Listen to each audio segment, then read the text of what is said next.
Welcome to the New Orleans Humanist Perspective, presented by the New Orleans Secular Humanist Association, following our few principles of humanism.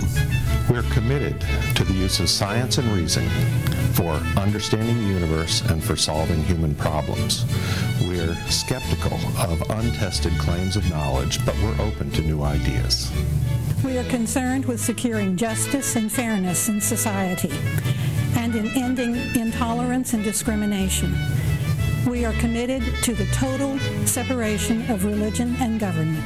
We affirm humanism as a realistic alternative to the theologies of despair and the ideologies of violence. We reject the concept of an afterlife and believe in living a full and rewarding life here and now. We value and respect each individual's right to judge and lead their lives according to their own position, as long as it's respectful of other people, living in a free society. We hope you enjoy today's program and others in the weeks to follow. Well, hello again, and thank you for watching our program. I'm Harry Greenberger. I've been hosting this show for a lot of years, so most of you know who I am.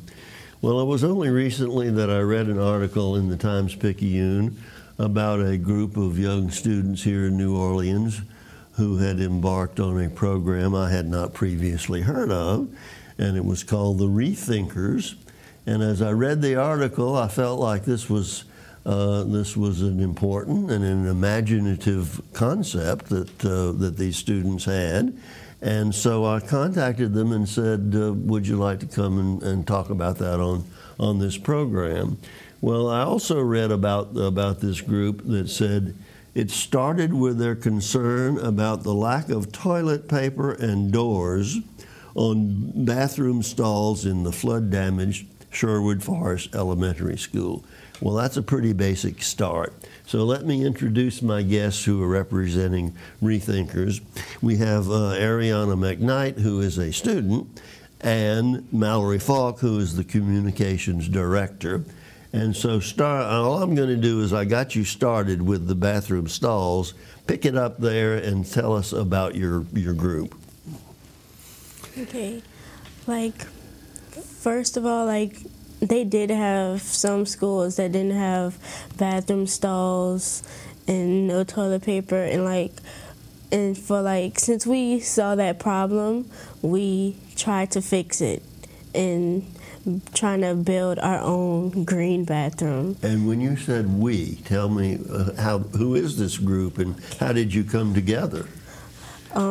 Well, Rethink started in 2006, the year after Hurricane Katrina, and at first it was just a small summer program that they had, and it started to expand throughout the years, and we mostly talk about the problems we have in schools, and then we find solutions for them. Well, and so that first very simple problem was your solution to get the schools to handle the problem, or you got volunteers and contributions, or how did you handle that first problem? Well, the Rethink group, the first Rethink group, they designed a green bathroom, and then at the end of the year we have a press conference, so we had recommendations and everything, and one of the recommendations was to contribute our green bathroom that we designed into the school's green bathroom, and that was one of the recommendations that did get approved. All right, and so that was, you say, one of the recommendations. Back at that early beginning, what else were you working on? Well, I wasn't there for the first year. All right, well, you can tell us. Sure. So what happened was during that very first summer, a group of about 20 middle school students got together and they decided to do a survey at 9 schools to find out what the top issues were among students. And school bathrooms ranked really high, and that's why that was one of the issues that students organized around. And school food was also very high among the concerns of these students at these 9 public schools. And school discipline was also a really big issue. So those were sort of the 3 first issues that Rethinkers organized around, and those are issues that the students continued to organize around, but each summer new pieces get added. And when you say they surveyed other schools, these are all public schools? These are all public schools, and it was actually the first survey of public school students in post-Katrina New Orleans. And how did the school system, did they welcome what you were doing, or did they, did you do it, without their approval, or how did that work? So it was done with the approval of the schools. A really central part of Rethink is building relationships with school officials. So rather than kind of trying to do things undercover, having open communication with principals and teachers, and getting their approval to go in and implement surveys.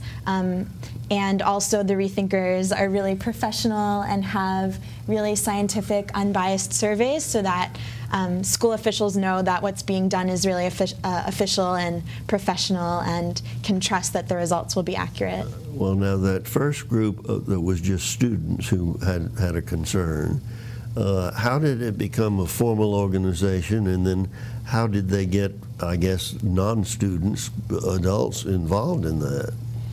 So it actually started as a group of adults, education activists, artists, educators, who all came together and kind of brought this group of 20 students together. And the founder of Rethink, Jane Wally, was a journalist and media organizer for years. And so her idea was to kind of bring students together for a news conference to share their vision for New Orleans schools, and then it was and it was supposed to be a one-time thing, and it was the students who said, we need to come back next summer, and so that's how Rethink kind of grew and evolved, that it was originally a group of adults that brought the students together, but they were the ones who wanted it to continue. And what year was forward. it that this all began? 2006. 2006, which was now 6 years ago. Now you said discipline was one of the concerns of the students or of the adults in that group. Who was mostly concerned about that? Well, the students were mostly concerned because, like the way the teachers discipline, not bad, like sometimes the discipline that they give us is over discipline. Like they try to suspend us for having purple shoelaces or something like that, instead of we created a sometimes thing that, and it's called restorative justice, and it's a circle where you meet with people and you meet with the teacher and everything, and you resolve the problem of you having purple shoelaces because maybe your mom can't buy you white shoelaces or something, so you resolve the problem instead of having to be suspended or expelled. Well, when you said that discipline was one of the issues, I thought maybe you were going to say lack of discipline, because from what I read, there can be some really unruly students in the schools. But your concern was that it was inappropriate discipline. Is that what you're saying? And now, is there a code of discipline that each school is supposed to follow, or each school and each teacher sets their own rules?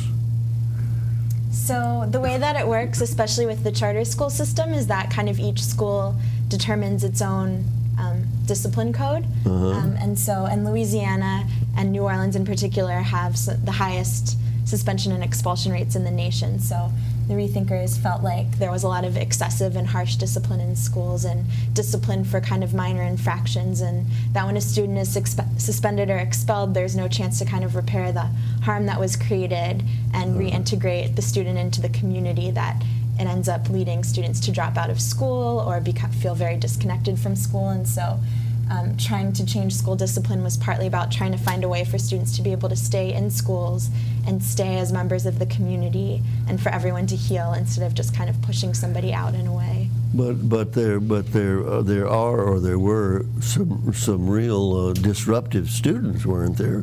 What would be an appropriate discipline for someone who's really causing problems in a classroom? Well, like they'll have a big restorative justice circle, and they'll take the person who did the harm, the person and the people who were harmed. So like they'll have like the leader of the circle, and they'll like try to resolve the person from being so bad, and like see what the opinions of the people who think what they think of him, and like how can they resolve him from being so disruptive and everything. All right, so this was an issue which you felt needed to be addressed. Did you get results? Yes, we have constructed some restorative justice circles and Rethink sometimes, and like we have like people who like lead the circles, and it's not just adults who like lead the circle. It may be children who lead the circle. So when you say a circle, explain that to me. Well, Rethink, like the circle, like it means that everybody in the circle is like is like the same. It's not a triangle where they have someone who sits at each corner of the table and like they have more power. So when we're in a circle, like we feel that we have like equal power. And what is it that you do when you're equally in a circle? What do you do? Well, like everything we do most of our things in a circle. So like if we're discussing what we want to do for the summer, we're going to be in a circle. It's like all our discussions take place in a circle. And like when we like break up into a small group, so we're still in a circle. So like everybody has like, so I can see you and you can see me, and like I can talk and you can see me. Like I will feel that you're not powerful than me, because I want unity. And do those discussions in those circle groups result in taking votes on things to decide what you're going to do? Yeah. And so you operate on the democratic principle that majority would determine what action you're going to take. Yeah, but like sometimes, like if they have like a big subject that we want, then we'll see like if somebody has something to add on to that. Like if they had another subject that could like be connected to what the big subject was, we can still like have it to be in that big subject. Okay, now initially you said there were 3 topics and we covered 2 of them. What was the third one that was in that first group? School food in cafeterias. The food. Okay, well that became a major issue, did it not? Well, what was the problem with the school food? Well, first, like the students thought that it was undigestible.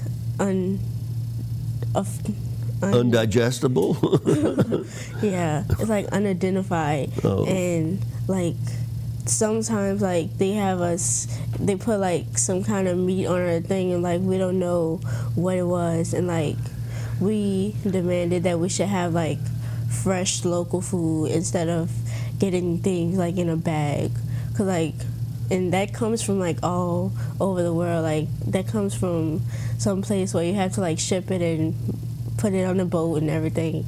And like it would be better for the world to have food that comes from Louisiana, so you wouldn't have to have so much gas in the air and all that.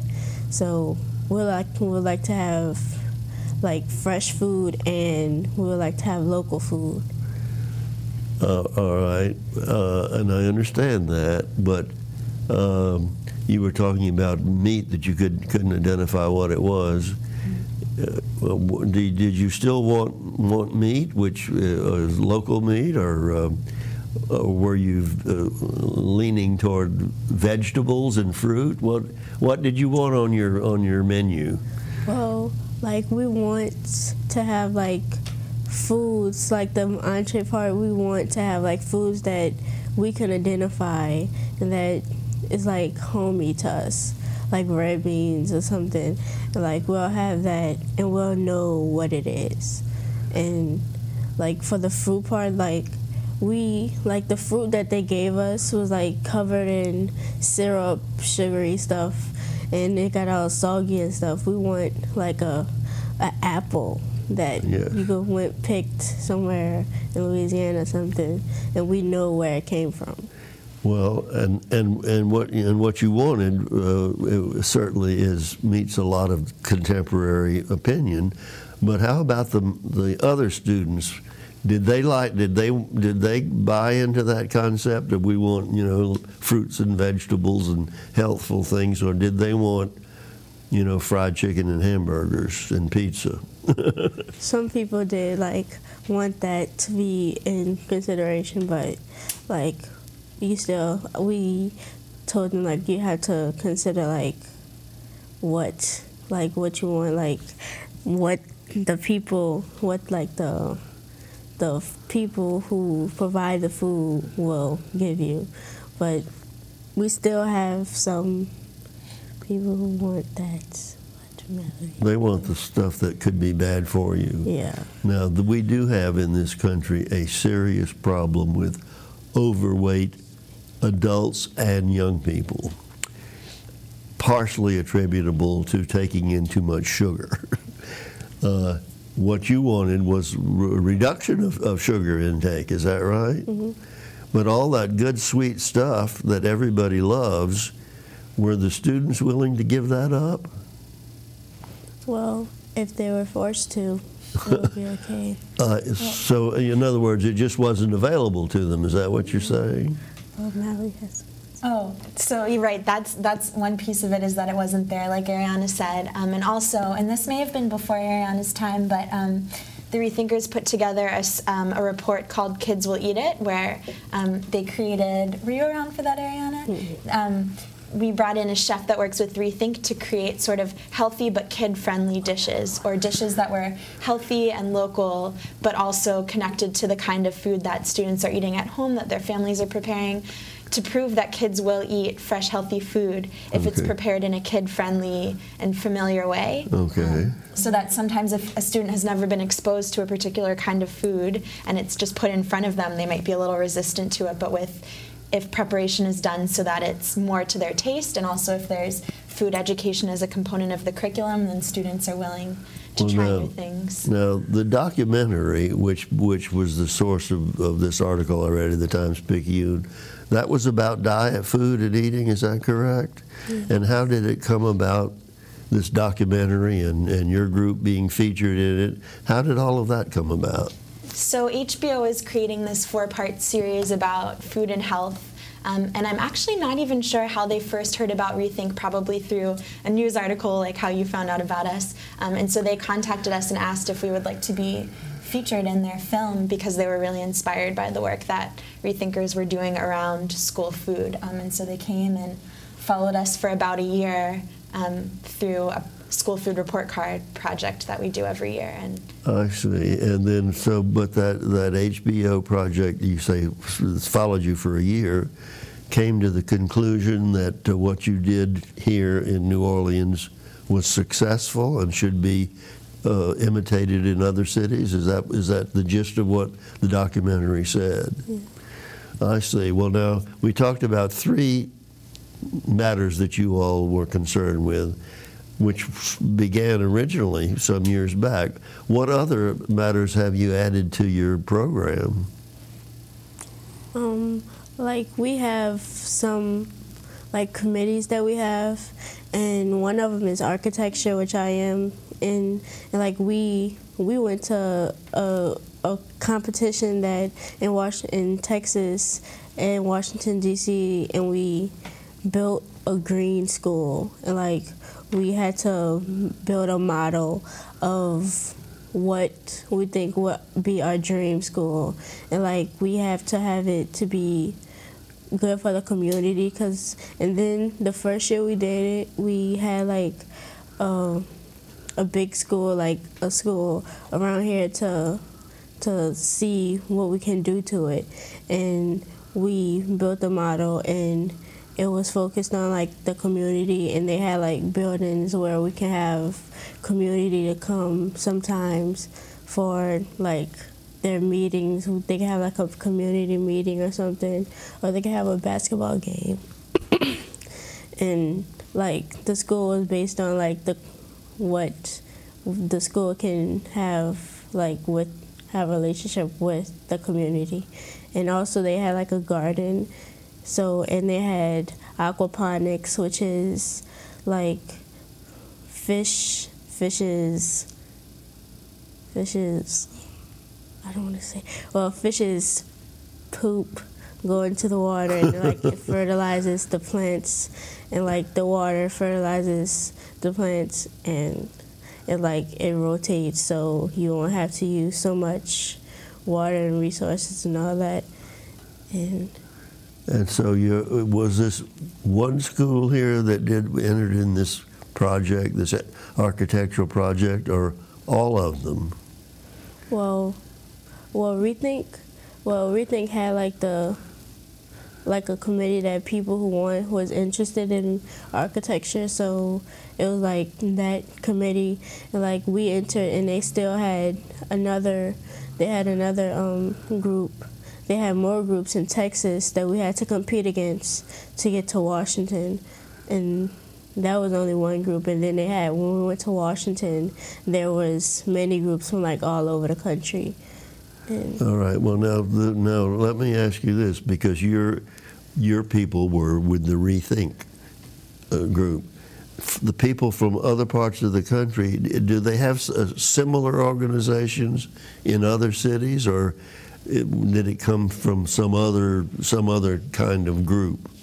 Oh no, it wasn't. The other people wasn't like people in organizations. There were like people from like their school. Like they had like an architecture thing in their school, and they like made a model for the school.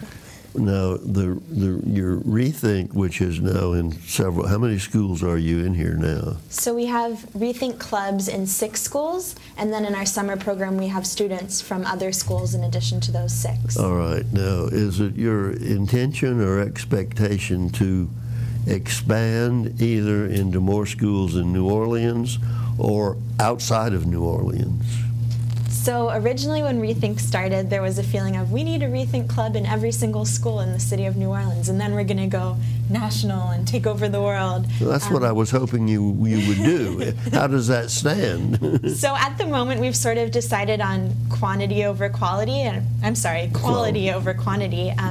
so we're really focused on these 6 schools right now, and then kind of gradually expanding. But especially since the documentary aired, we've been getting requests from people all over the country to start their own programs, and so we now have an honorary Rethinker award that a 9-year-old girl in Cleveland was the first student to write in and say, I want to bring Rethink to Cleveland, and she's now an honorary Rethinker. And so we've begun thinking about how we can start to share our resources so that other groups of students around the country can form similar organizations. All right, but now it does require some adult participation. Right. So how does it, if a group of students in Houston would like to do a Rethink, how do they get the adults that they need, to accomplish this? So one of the things we actually, the Rethinkers a couple years ago wrote a graphic novel called The Rethinkers Guide to Changing Your School. That's kind of like an instruction manual for other young people that want to start a group. And a big piece of that is teaching students how to find an adult, whether it's a teacher or a community organizer or someone that that can work with them to support them, because it is important to have adult allies. So when we are giving advice, and the advice we give in our book is find an adult or a couple of adults who can support you and help facilitate meetings. And this is, you say it's a manual, a printed. It's a printed book. You can order it on our website. Well, what is your website? Let's let the people know. Well, our website is therethinkers.com. Yeah.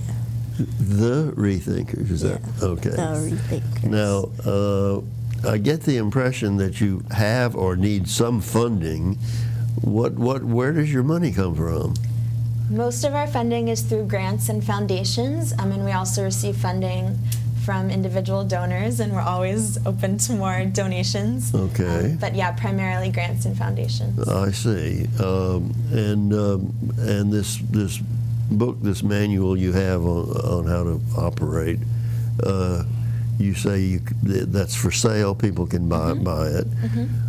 If you get an inquiry from other cities where students say, we would really like to get started, do you just send them one free, or they have to buy it too? They have to. We have printing costs, so unfortunately we can't afford to give the book away for free. So it's $12. We hope that's a pretty reasonable price for people. So that's a way that people are able to try to replicate what we're doing. All right. Now, your group, of which you are communications director, you are overseeing all 6 of the schools. Is that right? Or does each school have its own group of adults? So the way that Rethink operates is that Rethink has school facilitators. On our staff, each school has 2 Rethink facilitators that come in. The clubs usually meet after school. Sometimes they meet during the school day, but it's Rethink staff members that come into the schools and lead the clubs. And are any of your positions paid positions? Yeah, we're all paid staff. So we're a nonprofit organization. I see. So that is why you need contributions and grants, and being nonprofit, any contributions are tax deductible. Yes. All right. Well, we've got just a couple minutes left of our time here, so I want to give either of you the opportunity to say whatever we may not have yet covered, or what you might want to say to the audience who are watching. Oh, well, like we was talking about the fruit and thing, Rethink had a meeting with Aramark, which is like a big school food provider, and it was like 4 children in a big room with like the CEO of Aramark and some other people, and like we asked them to give us 2 times a week to have fresh local food and fruit and vegetables in our schools, and that has been enforced in schools that has been enforced in the RSD schools who have the Aramark provider. So. But it must have been intimidating for you young people to be in there asking this establishment to change their ways. Were they cordial and receptive?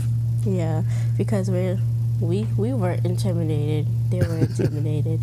Yeah. Okay, well, got another minute or so. Is there anything you want to let the people know? Well, actually, we are out of time. I want to thank both of you for being here, and I wish you great success. I want to thank our audience for watching our show, and hope you'll be here again with us next week.